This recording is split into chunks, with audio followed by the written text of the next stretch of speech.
Hey, so not but 3 seconds ago, I finished reading my book. This was a book that was on my parents' bookshelf when I was growing up, and so I always wondered about it.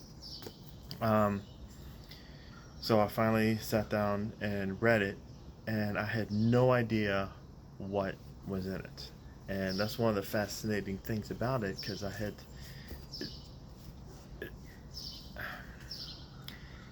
I'm not gonna say it was weird, but it didn't follow any formula. Like, I'm sitting down reading it and I have no idea what's going to be on the next page. Um, so it was an easy read in that regard, but at the same time, it was sort of a hard read because there's no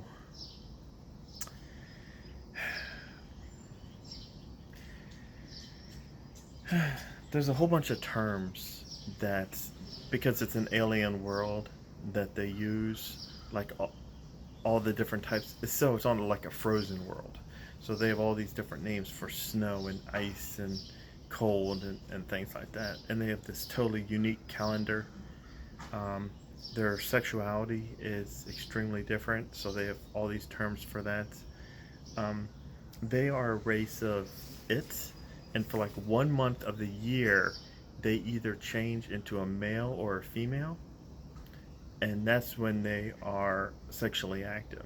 And so they will have houses set up for people, so that 1 month of the year you will go to that house, and I guess you just have like all the sex.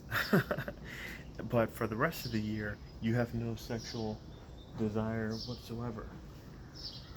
Um, and so this guy came to this planet, and they don't have very much technology. In fact, I was picturing the whole thing as sort of like them living in castles and like medieval times and stuff like that. So he comes down to this world, and they call him a pervert because he has sexual desires every month of the year. So I thought that was kind of funny, just a unique take on human sexuality. Um, I'm glad I read it. I don't think I need to read it anytime soon.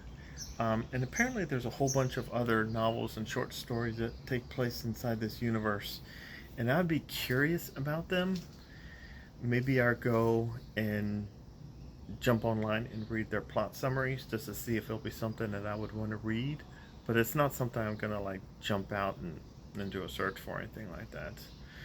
Um, Something else I did is I also have this big old huge volume of science fiction that's um, came out in like the 80s, and so they have a whole bunch of like different short stories, and one of them was by the same author, Ursula Le Guin. And so I went through and read that story first, and it turns out this one is also about sexuality, but this is amongst clones of each other. And so they took one man who was smart but died young, and they made like 10 clones of him, half male and half female, and they like all have sex with each other, which is kind of weird. Really, really weird. So, but it was a short story. It's just like 20 pages long or something like that. Um, I don't need to read it. What was it? It was called Nine Lives. I don't need to read it again, but I'm just wondering if maybe she deals with that sexuality, like non-human sexuality, different things that we don't normally think about.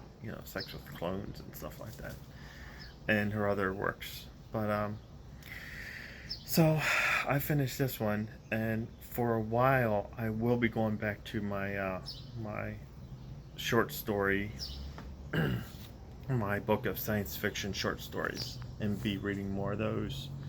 Um, I read another story called Zero Hour by let's see, Ray Bradbury. I'm a huge fan of his. I really like the Martian Chronicles.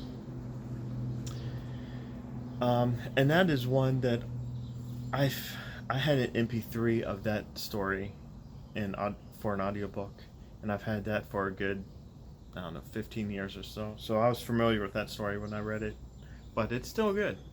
That was only like 10 pages long. Still good. Um, I know there's a Philip K. Dick in there that I will read. Second Variety, I think is what it's called. But the rest of the people I've never heard of before. So it'll be interesting to go through and read these stories about people I've never heard of, and see if they're any good. So um, that's my oh the book Left Hand of Darkness did have,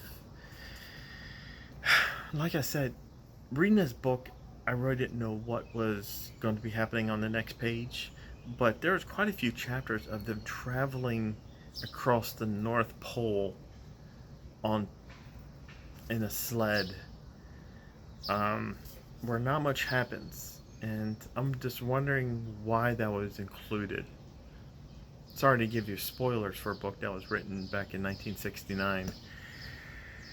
Um, but I'm just wondering. It seemed like the first part of the book was all about like politics and the relationship between countries, and you know talking about their sexuality and stuff like that. And then they have these two men traveling,